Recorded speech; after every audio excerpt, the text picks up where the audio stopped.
lugar, eu já agradeço essa sua recepção aí calorosa, elogiosa, né? A gente fica até mais feliz, né?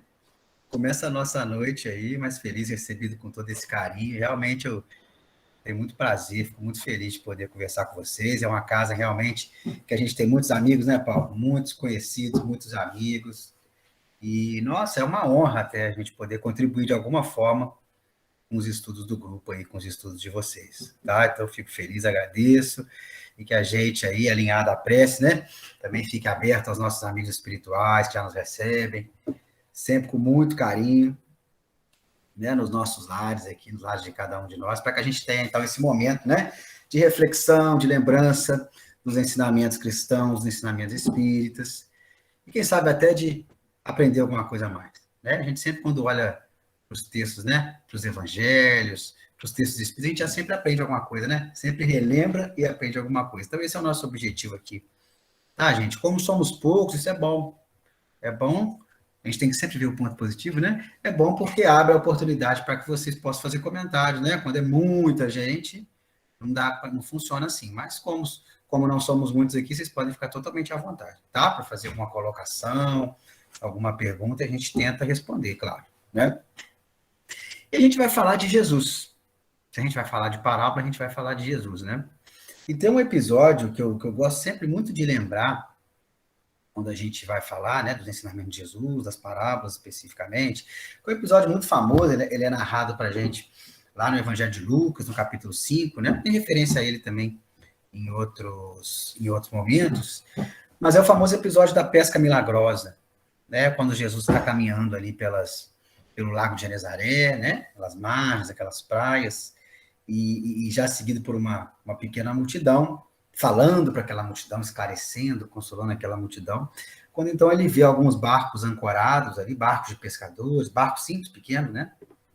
Barcos de pesca da época, e ele resolve então subir um daqueles barcos, possivelmente para ficar mais visível, né? Para ficar mais audível, né? Na sua pregação. E ele, então, dali de cima desse barco, que não era um barco muito alto, como eu disse, era um barco pequeno, ele continuou falando para aquele grupo. Mas havia naquele barco também pescadores. Era de manhã, bem cedinho, aqueles pescadores limpavam suas redes, arrumavam seu material, estavam cansados, estavam um pouco tristes porque não tinham pescado nada. Mas Jesus olha para um deles e faz um convite a ele. Olha essa palavrinha importante. Faz um convite a ele. Aquele afaste o barco um pouquinho da margem, e joga a rede novamente, num local que Jesus aponta. Ó, joga a rede ali. E aquele pescador, e até alguns detalhes a mais do que a gente está falando, eles aparecem no livro Luz do Mundo, né, no capítulo 8, do Espírito Amélia Rodrigues, pelo Divaldo Franco, porque esse pescador, que eu já adianto a vocês que é Simão, futuramente Simão Pedro, ele vai dizer para Jesus, olha, Senhor, a gente já tentou pescar e não tem nada aí, tem peixe hoje. Mas Jesus insistiu com ele. Joga lá, rapaz, estou te falando que tem, né? E aí Pedro, então, resolve aceitar aquele convite. Olha que coisa importante, hein? Aceitar o convite. Ele afasta o barco um pouquinho, joga a rede exatamente no lugar que Jesus mandou. Mandou não. Ó, já cometi um erro aqui. Mandou não. Convidou. E quando ele joga a rede, a gente já sabe, né? Ela rapidamente se enche de peixes, é necessário até ajuda para tirar, e aquela coisa extraordinária. E Pedro vai dizer para Jesus, olha, se afaste de mim, porque eu nem sou digno da sua presença. Ele reconhece a grandeza de Jesus naquele momento. Mas Jesus, na verdade, vai reerguê-lo. Vai dizer, não, ainda vai fazer um outro convite para ele, ó, que você agora também seja um pescador de homens, ou seja, seja um divulgador pela palavra, mas principalmente pelas ações do Evangelho.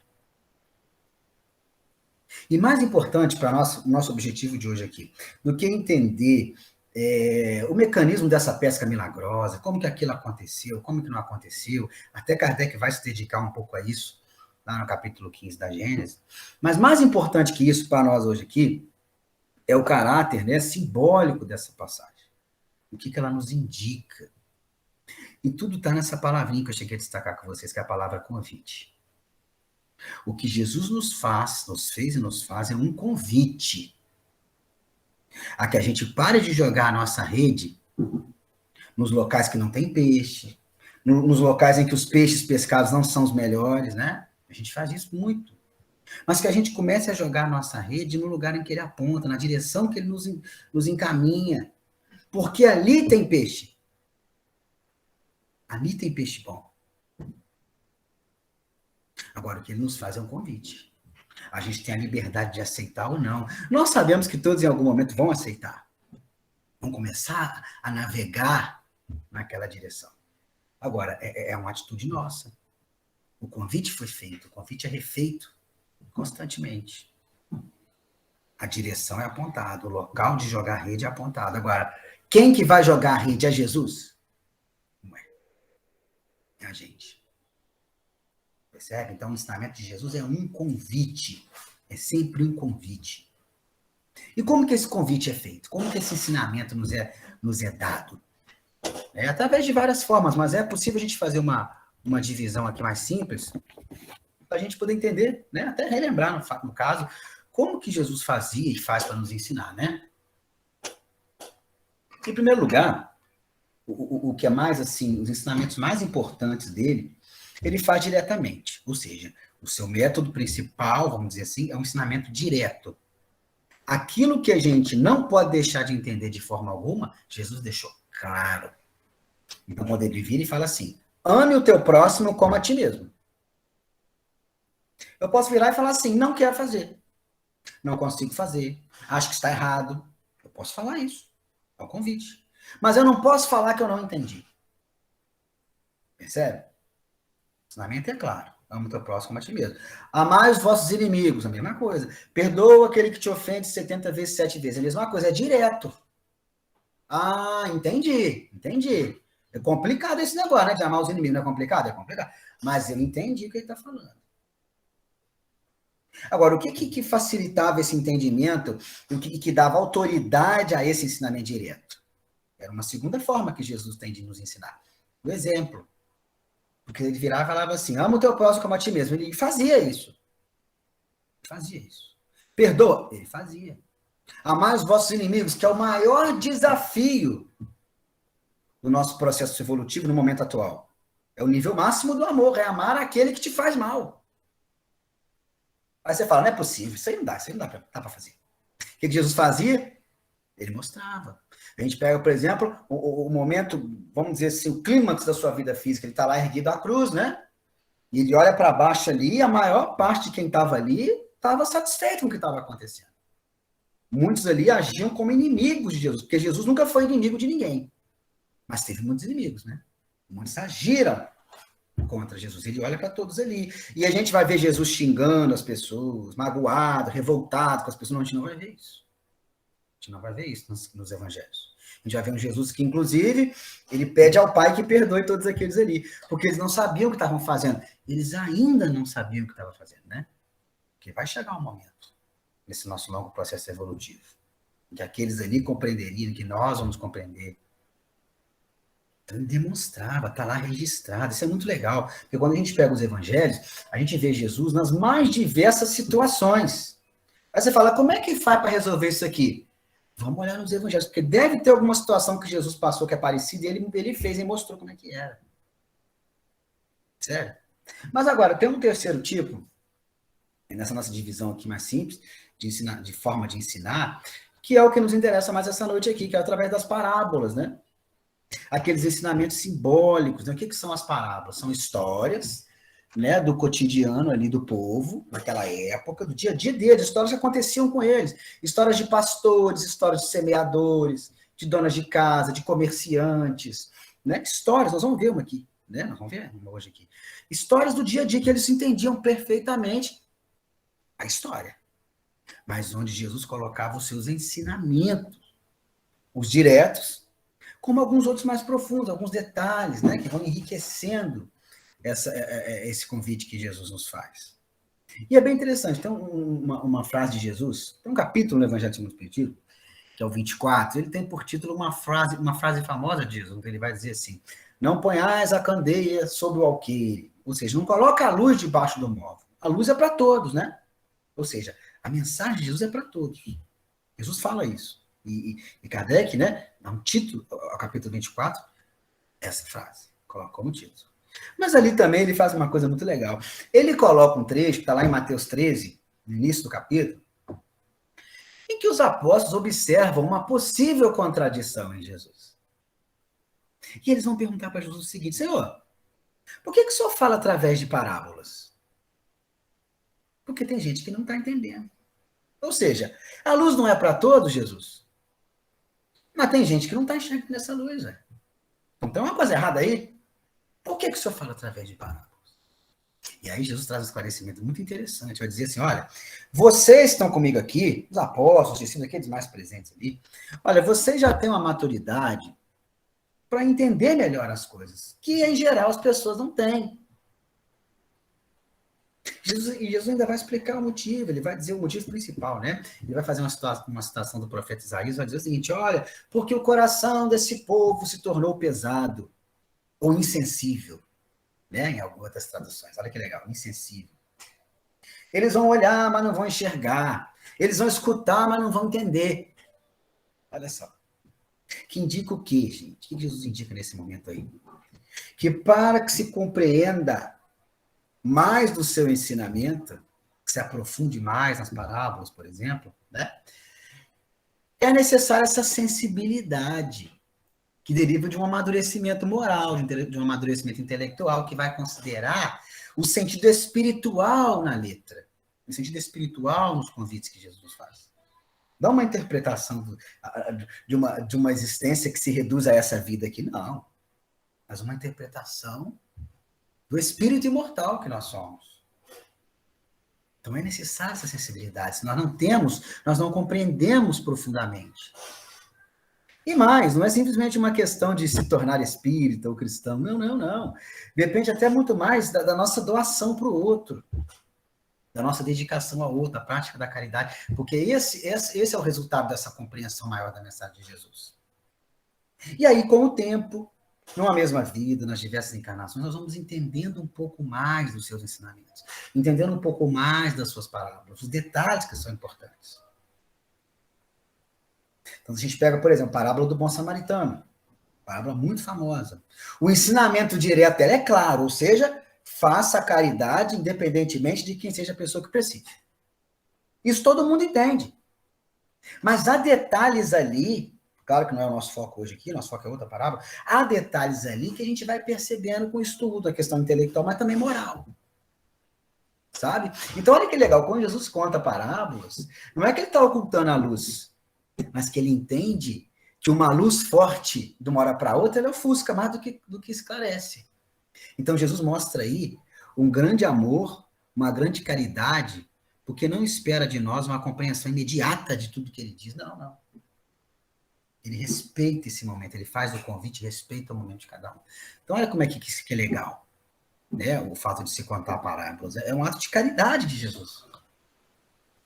O seu ensinamento, nós não compreendemos todo ainda. É muito além da nossa compreensão, nós estamos nessa direção. E a gente pode chegar, então, né, após essa breve introdução, na parábola do administrador infiel, que é a parábola que nos interessa.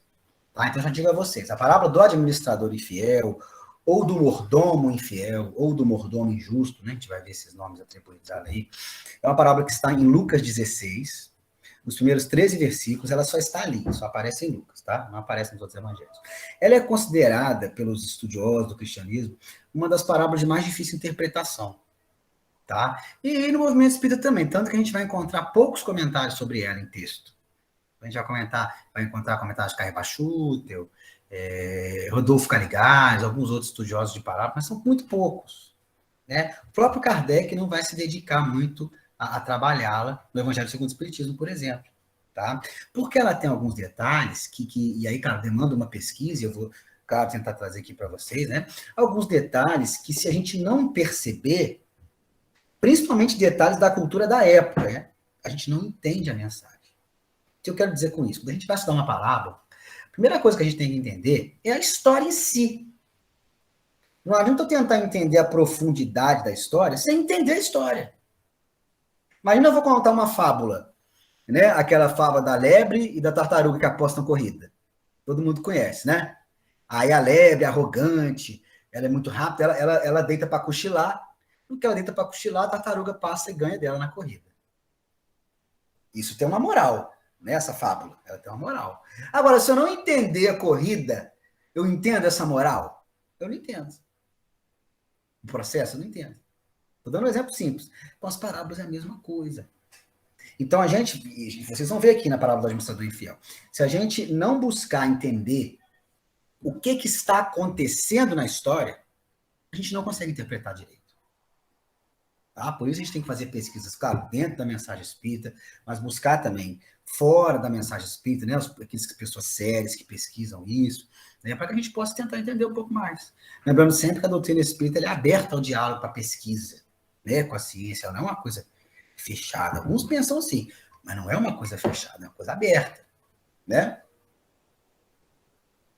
Então é isso que a gente vai tentar fazer aqui. Agora, claro, muitos talvez não se lembrem de que parábola que eu estou falando aqui, ou talvez não conheçam. E como eu disse a vocês, ela é complexa, um pouco complexa. Vocês vão ver que não. Depois que mata uma questão aqui, resolve. Mas ela fica um pouco de lado, então talvez alguns nem conheçam. Então, obviamente, eu vou lê-la para vocês aqui. Tá bom? Então, repito, para quem quiser ver, acompanhar, ela está em Lucas 16. Os primeiros versículos ali vocês já vão ver. Tá? Que é a parábola do administrador infiel. E essa parábola é o seguinte. Jesus vai dizer agora aqui, ó. E dizia também aos seus discípulos: havia um certo homem rico, o qual tinha um mordomo, ou administrador, tá, gente? Eu vou ler como mordomo aqui, que é o que está na tradução, que eu escolhi, mas o administrador. E este mordomo foi acusado perante ele, o Senhor, de dissipar os seus bens, de gastar, de esbanjar, né, de desviar os bens do Senhor. E ele, o Senhor, chamando-o, disse-lhe: que é isto que ouço de ti? Dá contas da tua mordomia ou administração, porque já não poderás ser mais meu mordomo. E o mordomo disse consigo: que farei, pois que o meu senhor me tira a mordomia? Cavar não posso, de mendigar tenho vergonha. Eu sei o que hei de fazer, para que quando for desapossado da mordomia, da administração, né, do meu emprego, me recebam em suas casas. E chamando a si cada um dos devedores do seu senhor, disse ao primeiro: quanto deves ao meu senhor? E ele respondeu: 100 medidas de azeite. E disse-lhe: toma a tua obrigação, e assentando-te já, escreve 50. Disse depois a outro: e tu quanto deves? E ele respondeu: 100 alqueires de trigo. E disse-lhe: toma a tua obrigação e escreve 80. E louvou aquele senhor o injusto mordomo, por haver procedido prudentemente, porque os filhos deste mundo são mais prudentes na sua geração do que os filhos da luz. E eu vos digo, granjeai amigos com as riquezas da injustiça, para que quando estas vos faltarem, vos recebam eles nos tabernáculos eternos, nas moradas eternas. Quem é fiel no mínimo, também é fiel no muito. Quem é injusto no mínimo, também é injusto no muito. Pois se nas riquezas injustas não fostes fiéis, quem vos confiará as verdadeiras? E se no alheio não fostes fiéis, quem vos dará o que é vosso? Nenhum servo pode servir a dois senhores, porque ou há de odiar um e amar o outro, ou se há de chegar a um e desprezar o outro. Não podeis servir a Deus e a mamon, ou a riqueza, né? Que é o significado de mamon, a palavra hebraica. E aí, encerra aqui a nossa leitura, né? De Lucas 16. Aí a gente tem que entender o que eu falei com vocês. Vocês vão perceber que é uma questão de um detalhezinho só. Que a gente, compreendendo a história, fica tranquilo a gente entender o que Jesus quer nos ensinar com ela. Porque Jesus não está contando uma história para a gente se divertir. Ele está contando uma história que contém um ensinamento. Tá? Então vamos tentar entender. Olha o que acontece aí. Nós temos na história um senhor, um homem rico, fazendeiro, dono de terras. E o que ele faz? Ele arrenda, ele aluga alguns desses lotes para que outras pessoas possam ali cultivar, plantar. E essas pessoas, claro, têm que pagar o Senhor, que ele é o dono. Isso fica tranquilo de entender, até agora está tranquilo, né? Ele é o dono. E como que esse pagamento é feito? A gente vê ali, é um pagamento em produtos, uma quantidade fixada. Então, eu produzo trigo. Eu sei que, estou chutando aqui, sei lá, 100 quilos de trigo, eu vou ter que dar, da minha colheita, eu vou ter que dar para o dono da terra. Tranquilo, né? E mais, eu tenho, o senhor, ele tem um gerente, um administrador, um mordomo, que cuida daquele. Ele tem vários funcionários, e tem um que cuida dessa administração. Ele ganha um salário para isso. Então, ele negocia com aquele arrendatário ali, aquele dono ali, aquele semeador ali, aquele plantador, agricultor ali, né? Ele vai negociando as coisas.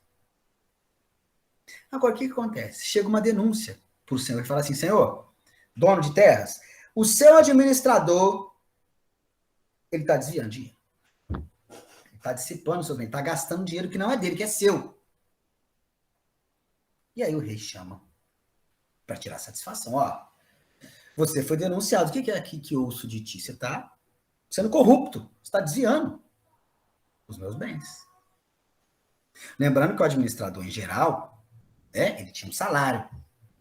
Essas informações eu estou trazendo, que eu falei com vocês, a partir de pesquisas, né? Pessoas que pesquisam, que estudam esse tipo de questão fora do espiritismo, tá? Mesmo porque essa parábola, ela não tem muitos comentários, vamos dizer assim, em textos espíritas, tá? Tem bons comentários, mas são poucos. Ok? Agora, o que é o detalhe? Como é que ele está roubando? É isso que é o pulo do gato. E isso a gente entende pela própria reação que ele tem depois. Mas antes, já vou dizer para vocês de cara. O que ele faz? Para que um negócio seja fechado, é necessário um documento escrito. E não é tão diferente de hoje em dia. Então, vamos supor, 100 alqueires de trigo, vai estar escrito num papel lá. O senhor vai verificar aquilo, o dono. Ó, 100 alqueires de trigo. Só que o que ele fazia, que fica claro na conversa que ele tem depois? Ele combinava um valor de boca com aquelas pessoas. E depois ele assinava um outro valor. O documento preenchido era com outro valor. Ou seja, ele embolsava um dinheiro que deveria ir para o senhor. Ficava para ele. E aquele arrendatário que estava alugando achava que estava pagando o valor devido. Quando, na verdade, o valor seria menor. A gente percebe que essa questão da documentação, porque justamente quando ele vai falar com o pessoal depois, ele fala o seguinte, ó, quanto eu combinei com você? 100? Então faz o seguinte, escreve 80.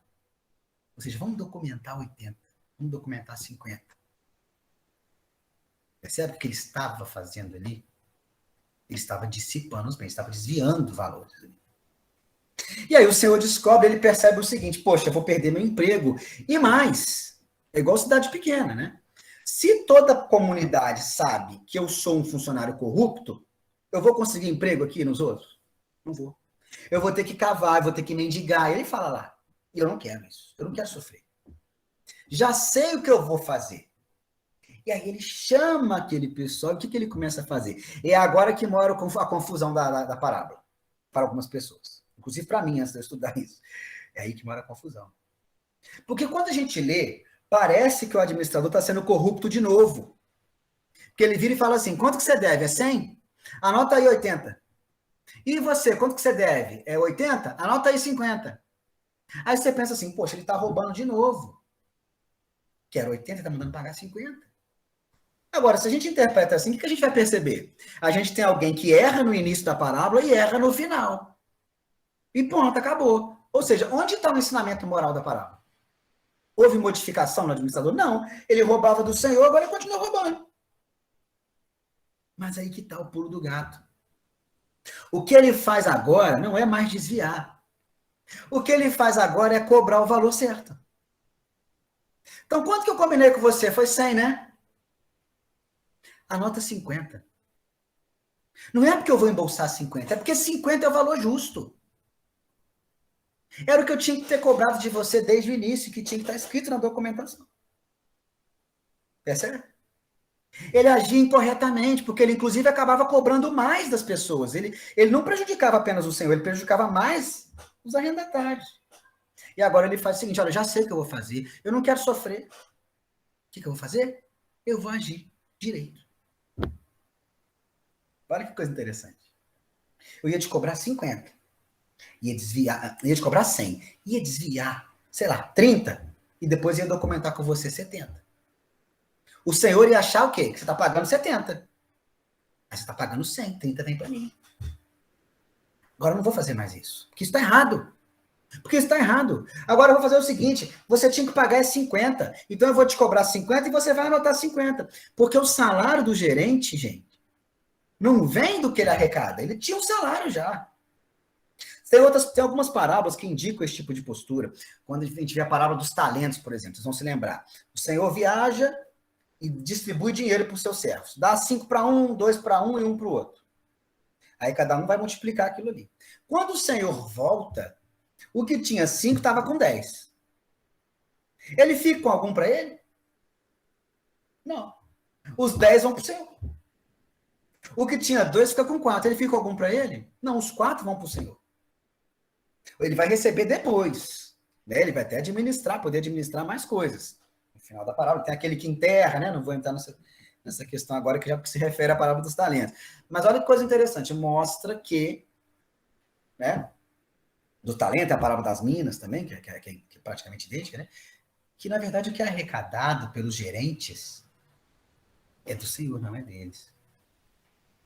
Então, percebe o que acontece? Ele é demitido. Na verdade, isso fica meio em aberto, né? Mas ele não é preso. E esse negócio dele não ter sido preso é importante, nós vamos ver daqui a pouco. Porque ele poderia ter sido preso, né? Por estar sendo corrupto. E não foi. Ele teve tempo de rever a sua postura e mudar. Entendido a parábola?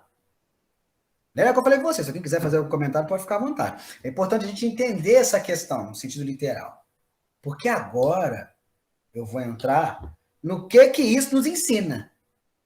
Né? Porque se eu parar também no sentido literal, né, gente? Não adianta. Tem que ver o que isso vai nos ensinar. Quem que é o Senhor? Quem que é o administrador? Quem que são os devedores? Quem que denuncia? Tudo isso tem um significado para nós. Tá? Mas vamos lá, então. Vamos lá. Vamos começar do que é mais fácil. Quem é o Senhor? É Deus, gente. É Deus. Na parábola dos trabalhadores da última hora, tem um Senhor, é Deus. Na parábola dos talentos, tem um Senhor, é Deus. Na parábola do filho pródigo, tem o pai, que também é um Senhor de terra, é Deus. Ou seja, em várias parábolas de Jesus, em que aparece o dono, o pai de família, o dono, o senhor, o rei aparece também. Né? Ele é sempre identificado com Deus. Então não há motivo para a gente tentar entender de forma diferente isso aqui. O Senhor é Deus. É Ele que é o dono de todas as terras, não é? Que Ele, e olha como é que é legal, isso também parece em outros momentos, né? Ele nos empresta, nos aluga, nos arrenda essas terras. E é no sentido material apenas, não. Estou falando de oportunidades. Ele nos arrenda isso aí. Arrenda para quê? Para a gente. Nós somos esses arrendatários que pegamos esse empréstimo, essa doação, essa herança, como acontece no filho pródigo, e nós temos a liberdade de trabalhar com ela. Seja uma oportunidade da saúde, da riqueza, da força física, da beleza física, tudo que seja. Mas é uma oportunidade que a gente recebe, como também pode ser a própria dificuldade, essa oportunidade, né? E a gente é convidado a agir de forma correta com essa propriedade que nos é cedida, com esse talento, com o que seja. Né? Olha só como é que as coisas vão se encontrando. A gente tem essa liberdade. Eu vou plantar o trigo direito? Ah, não vou plantar nada, não vou fazer nada, vou largar para lá isso aí. Posso fazer? Posso, pode fazer.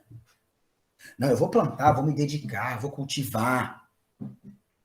Posso também. A gente sabe a diferença de resultado, né? Quando a gente escolhe um caminho ou escolhe outro. A gente sabe a diferença de resultado.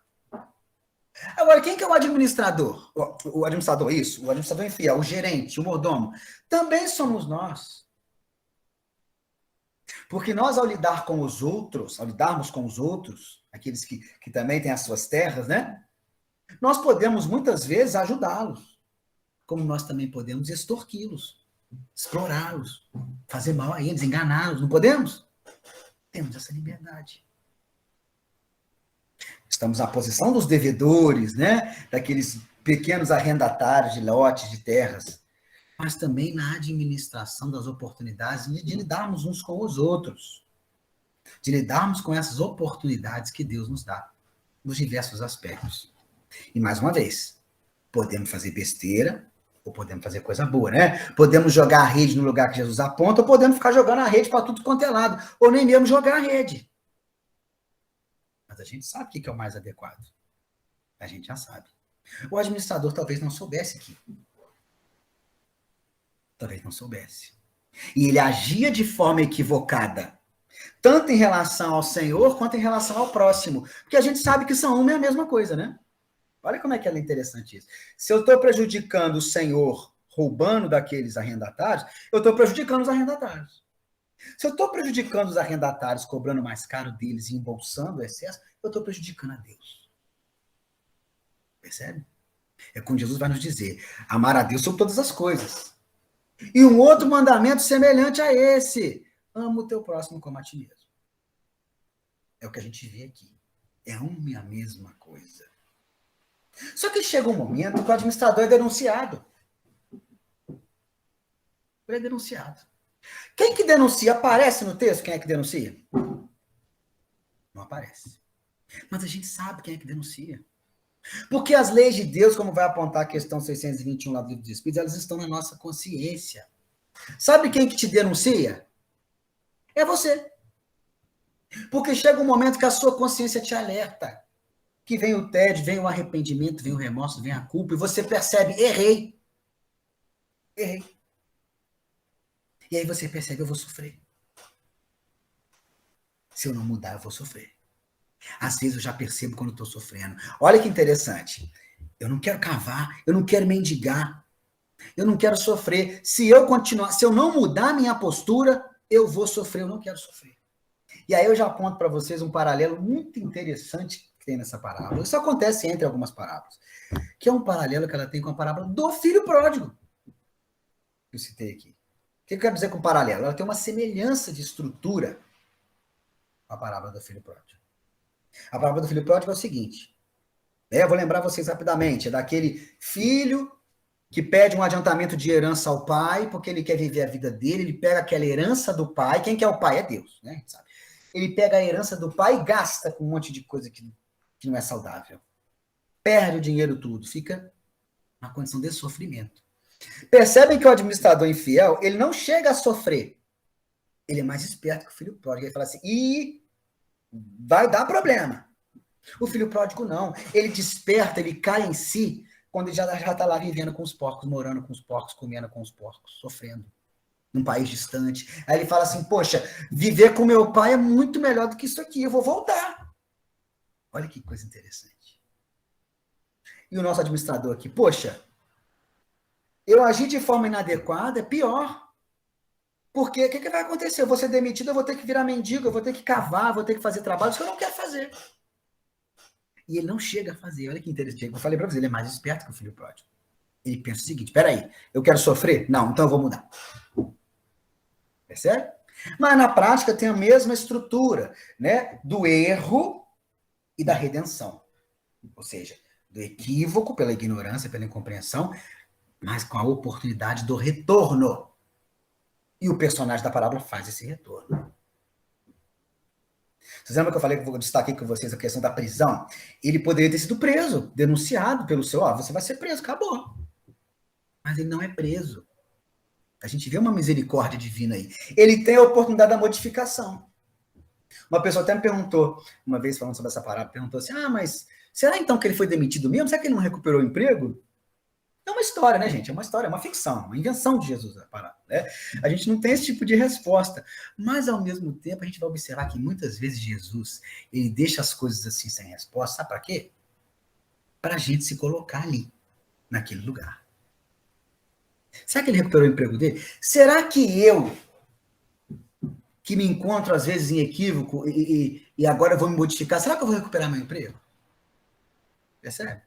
Será que eu vou conseguir o retorno do filho pródigo quando ele chega e vê o pai de braços abertos? Mas será que eu vou conseguir isso? Então é para a gente se colocar na posição. Então tem esse detalhe também. Jesus deixa em aberto. Mas o que aconteceu ali? Eu não sei. Mas se fosse você, o que teria acontecido? Percebe? Já vi isso em vários momentos. Alguns diálogos que Jesus tem, que a pessoa pergunta uma coisa para ele responde, aí você não vê a resposta da pessoa depois. Aí você fala, mas o que a pessoa fez? O que você faria? Tá vendo que tem um objetivo aí pedagógico também. Né? Mas onde a gente estava? Ele não é preso, ele tem a oportunidade de voltar. Ele faz isso. Antes eu desviava, antes eu explorava, antes eu enganava, agora eu vou cobrar do outro o que o outro realmente está devendo. Pegando o simbolismo aqui, né? Eu que administro aqui, o outro deve 100, mas eu cobrava 100 dele, mas isso é exploração, eu estou enganando. O que ele devia? Ele devia 50. Eu vou agir de forma adequada, porque eu quero arrumar emprego. Agora que eu vou perder meu emprego, será? Não sei, né? Agora que eu vou perder meu emprego, eu quero arrumar outro. Eu tenho que tratar bem essas outras pessoas aqui, porque são eles que vão me contratar quando o meu senhor me demitir. Olha que interessante. A verdadeira felicidade, ela deriva também das nossas relações uns com os outros, né? As relações positivas, construtivas, caridosas. Daí vem os frutos, né? Que são essa nossa felicidade, essa nossa alegria, que todos nós queremos, todos nós buscamos. Uma outra coisa interessante também que a gente vê no administrador, também, já pegando seu caráter simbólico, ele assume a culpa. Quando o Senhor fala com ele, ó, te denunciaram aqui, cara, você tá roubando e tal, o que ele fala? Ele não fala nada. Isso é outra coisa interessante. Porque ele poderia ter falado assim, não, o que é isso? Não, eu não estou desviando nada. Muitas vezes nós negamos, né? Nós tentamos enganar a nossa própria consciência. A gente às vezes consegue por um tempo, mas não é muito tempo, né? Mas ele não, ele tem uma postura adequada. Como o filho pródigo tem quando está lá vivendo com os pobres. Ele diz, peraí, não. Olha o caminho que eu escolhi para mim. Eu estou sofrendo. Quando eu vivia com meu pai, eu não sofria. Eu quero voltar. O administrador, peraí. Eu vou administrar corretamente para que eu tenha emprego. Será que eu preciso mesmo explorar o outro? Será que eu preciso prejudicar o outro? Não. Isso é pior. Isso me coloca numa condição de poder sofrer, de ter que cavar, de ter que mendigar. Não, eu não quero. Então, olha que coisa interessante. Aí é o convite para a gente a reavaliar a nossa vida. Como que nós estamos administrando a nossa vida? Percebe? Como que nós estamos lidando com os outros com os quais nós lidamos? Nós estamos pesando a carga deles? Ou nós estamos aliviando? Nós estamos ajudando ou nós estamos atrapalhando? Percebe? Porque aí vem uma frase no final, nós vamos comentar daqui a pouquinho, né? Granjeai amigos com as riquezas da injustiça. Nós vamos chegar lá. Né? Mas o importante é a gente ter essa questão de se assumir a culpa, de entender que errou, de se arrepender. Né? Lá quando a gente vai lá para o livro Céu e Inferno, na primeira parte, né? Quando a gente vai ver o Código Penal da Vida Futura, Allan Kardec vai apontar esses passos, né?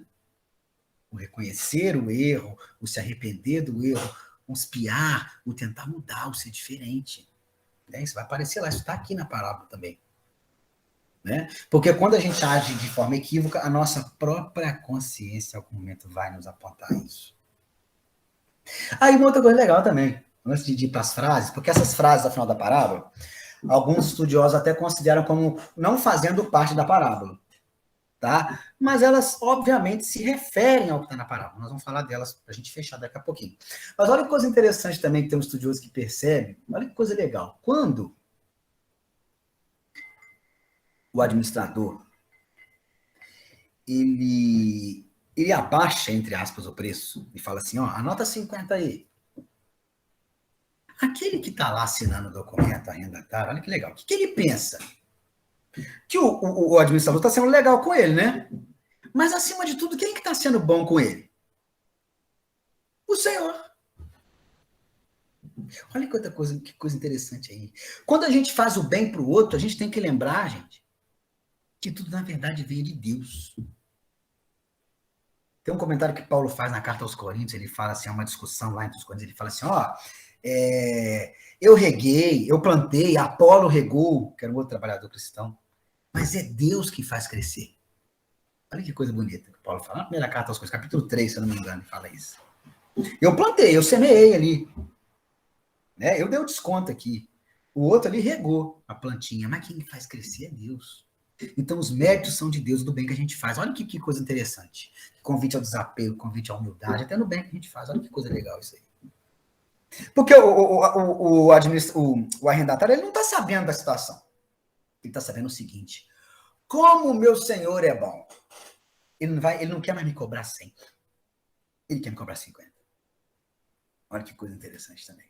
Né? Mas aí a gente pode caminhar para as frases que encerram a parábola, que são comentários, né, que Jesus faz, né, após a parábola, e que são muito interessantes.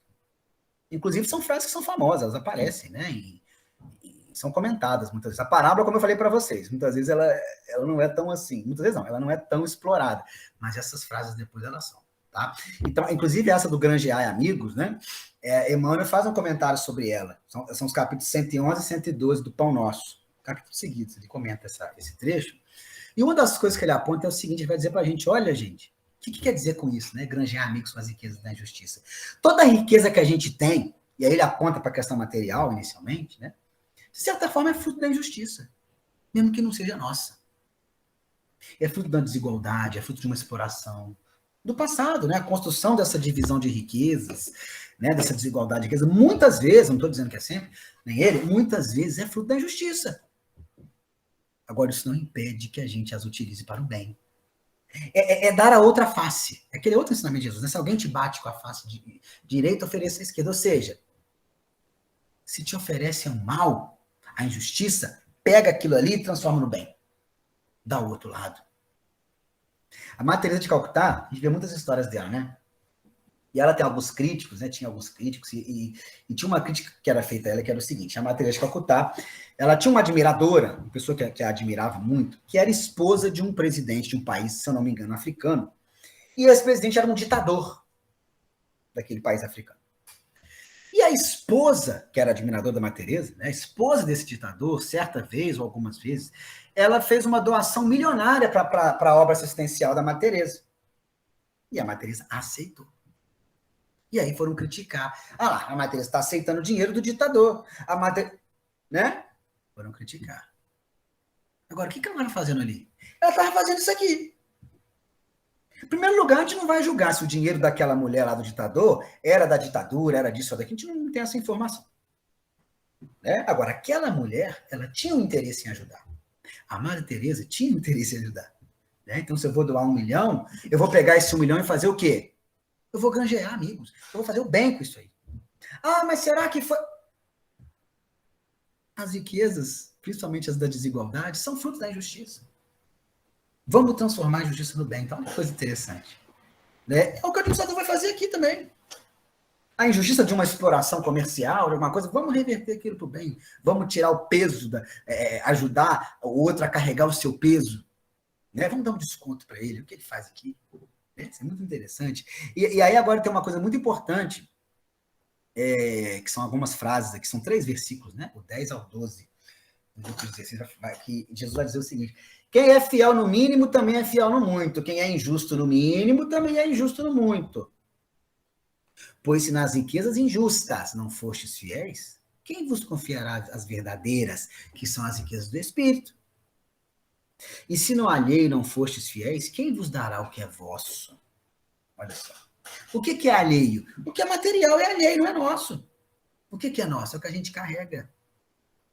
Se eu não sou fiel naquilo que deve ser secundário, que é de mamon, né? Se eu não sou fiel naquilo que é secundário, como eu vou ser fiel naquilo que mais importa? E tem uma reflexão que é muito interessante, né? Porque o nosso mundo, né? A gente observa, desde sempre, a corrupção, por exemplo, no poder político, no mundo inteiro. Sempre teve. Né? Essa corrupção no poder político. Aí a gente vê na televisão e fala assim, nossa, que absurdo, corrupto, desviou 100 milhões. É um absurdo mesmo. Mas olha, vamos fazer uma reflexão aqui. Às vezes aquele político está lidando com 1 bilhão. 1 bilhão de uma obra. Aí ele fala assim, É só 1 milhão, poxa. O que é 1 milhão e 1 bilhão? Eu vou pegar 1 milhão aqui, eu mereço, pô, só 1 milhão. Né?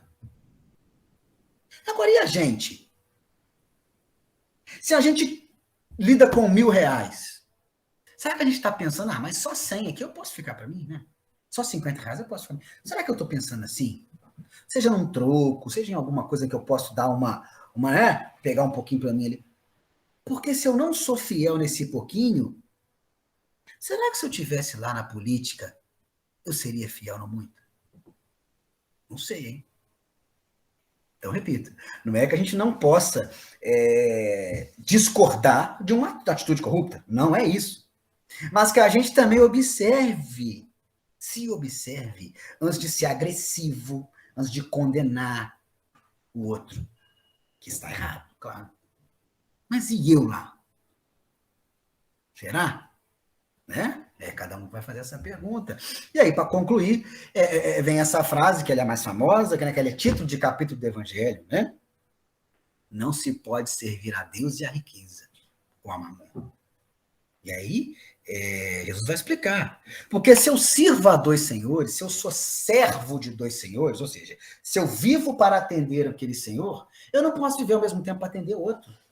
Porque se um quiser uma coisa que o outro não quer, eu vou agradar um, vou desagradar o outro. Tem que escolher em que eu quero servir.